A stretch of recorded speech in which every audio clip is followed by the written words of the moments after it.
La Taranta di Luspicchio, il nuovo video realizzato dai fratelli alcamesi Maurizio e Giuseppe Calandra, a partire dagli strumenti della tradizione, friscaletto, fisarmonica, tammorre, le cassette della frutta, i mortai, le sedie impagliate, le arance e gli abiti con i colori tradizionali in stile tarantella. La stilista Marzia Madidi Gaetano ha ideato per il video un'intera collezione di accessori e bijou, ricca di pompon.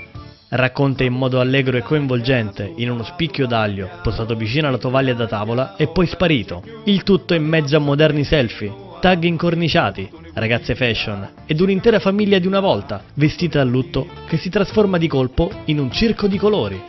Dettagli che strizzano l'occhio al moderno e al contemporaneo in salsa pop. I Calandra in Calandra rivendicano con orgoglio la scelta di aver portato avanti il folk siciliano nel moderno mondo del web e dei social, anche quando non era di moda.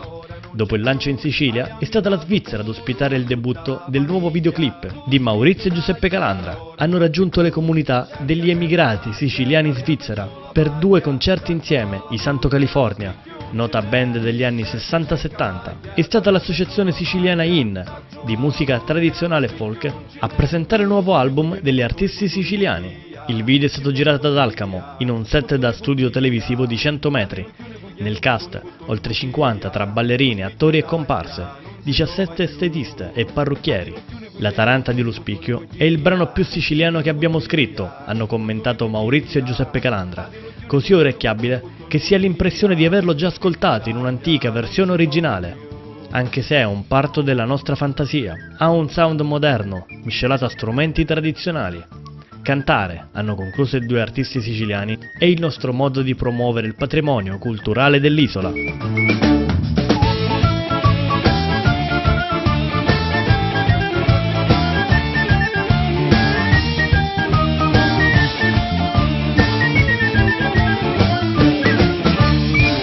Cerca l'aglia, taliamo sulla paglia, s'aggiuma la voglia, ma spicchio non ce n'è.